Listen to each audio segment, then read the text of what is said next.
Atom का plum pudding model उन models में से एक था जो पूरी दुनिया में एटम्स के स्ट्रक्चर को समझने के लिए सबसे ज्यादा एक्सेप्ट किया गया था। लेकिन साइंटिस्ट द्वारा एटॉमिक स्ट्रक्चर को समझने के लिए किए गए कई एक्सपेरिमेंट्स ने आश्चर्यजनक रूप से अलग अलग रिजल्ट्स दिखाए। वो प्लम पुडिंग मॉडल को कॉन्ट्राडिक्ट करते थे। इस कारण पूरी दुनिया में बहुत से साइंटिस्ट को एटम का स्ट्रक्चर रिकंसिडर करना पड़ा और फिर से पढ़ना पड़ा। सन 1911 के आसपास एक ब्रिटिश फिजिसिस्ट अर्नस्ट रदरफोर्ड ने मशहूर गोल्ड फॉइल एक्सपेरिमेंट किया। उन्होंने ये एटम के स्ट्रक्चर को समझने के लिए किया था। ये एक्सपेरिमेंट रदरफोर्ड के साथ हांस गाइगर और अर्नेस्ट मार्सडन ने भी किया। ये एक्सपेरिमेंट जो उन्होंने किया वो केमिस्ट्री के क्षेत्र में एक सफलता थी, जिसने उन्हें एटम के स्ट्रक्चर को एक और एक्यूरेट तरीके से समझने में मदद की। कुछ इस तरह से उनके एक्सपेरिमेंट का सेटअप दिखता था। जैसे कि हम यहाँ देख सकते हैं, उन्होंने अल्फा पार्टिकल्स का एक सोर्स यूज किया है जो कि एक लेड के डिब्बे में बंद था, जिसमें एक छोटा सा छेद था। ये इसलिए था कि अल्फा पार्टिकल्स सिर्फ इस छोटे छेद से बाहर आए और एक सीधी लाइन में ट्रैवल करे। लेकिन उन्होंने अल्फा पार्टिकल्स क्यों सिलेक्ट किए? खैर, अल्फा पार्टिकल्स की एनर्जी ज्यादा थी और वो भारी भी थे। तो अगर हम कहें कि एटम एक पॉजिटिवली चार्ज पार्टिकल्स की पुडिंग की तरह है जिसमें इलेक्ट्रॉन्स एम्बेडेड हैं, तो पार्टिकल्स उसके आर पार पास होंगे। ये जायज है क्योंकि भारी पार्टिकल्स एटम के हल्के पुडिंग स्ट्रक्चर से गुजरते हुए इसमें से पास होंगे। ये रदरफोर्ड ने सोचा था। प्रोटॉन्स की तुलना में उनके अधिक मास और एनर्जी के कारण उन्होंने इस एक्सपेरिमेंट के लिए अल्फा पार्टिकल्स चुने थे। अगला, उन्होंने एक बहुत ही पतला गोल्ड फॉइल यूज किया जिस पर अल्फा पार्टिकल्स बॉम्बार्ड होंगे। उन्होंने गोल्ड फॉइल क्यों चुना?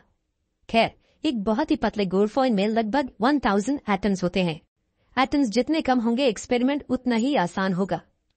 अंत में, क्या हम इस सर्कुलर बैंड को देख सकते हैं जिसमें यहाँ एक गैप है? ये क्या हो सकता है? खैर, ये एक स्क्रीन है, एक फ्लोरोसेंट स्क्रीन जो हमें रेडिएशन डिटेक्ट करने में मदद करेगी।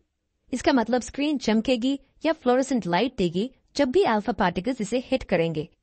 तो इस तरह से अल्फा पार्टिकल्स के ट्रैक को ट्रेस किया जा सकता है। अब हम तैयार हैं ये जानने के लिए कि एक्सपेरिमेंट काम कैसे करता है। अल्फा पार्टिकल्स बॉक्स में मौजूद एलिमेंट से निकल रहे थे। ये गोल्ड फॉइल को सीधे हिट कर रहे थे। अब यहाँ क्या होना चाहिए? जैसे कि हम जानते हैं कि थॉमसन का मॉडल सुझाता है कि एटम एक पॉजिटिव चार्ज का स्फीयर है जिसके अंदर नेगेटिव इलेक्ट्रॉन्स एम्बेडेड हैं।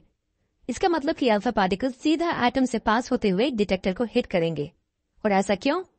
क्योंकि अल्फा पार्टिकल्स का मास पॉजिटिव चार्जेस के मास से ज्यादा है। इसका मतलब कि ये सीधे एटम को हिट करके उससे होते हुए आगे बढ़ जाने चाहिए। इस केस में सिर्फ छोटे से डेविएशन की ही उम्मीद होगी। लेकिन क्या उन्होंने ये ऑब्जर्व किया? नहीं, ऐसा नहीं है। वो रिजल्ट्स देखकर हैरान रह गए। उन्हें क्या रिजल्ट्स मिले? उन्होंने देखा कि ज्यादातर तेज बढ़ने वाले अल्फा पार्टिकल्स सीधे फॉइल से पास होते हुए डिटेक्टर को हिट करते हैं, लेकिन कुछ पार्टिकल्स छोटे एंगल से डिफ्लेक्ट हो गए थे। और अंत में वो ये देखकर हैरान रह गए कि कुछ अल्फा पार्टिकल्स रिबाउंड भी हुए। अब ये कैसे पॉसिबल हो सकता है? इन 3 ऑब्जर्वेशंस ने रदरफोर्ड को सोचने पर मजबूर कर दिया कि प्लम पुडिंग मॉडल सही नहीं है। उनके कंक्लूजन्स के आधार पर वो एक नया हाइपोथेसिस आगे लाए जो एटम्स के स्ट्रक्चर को समझाता था।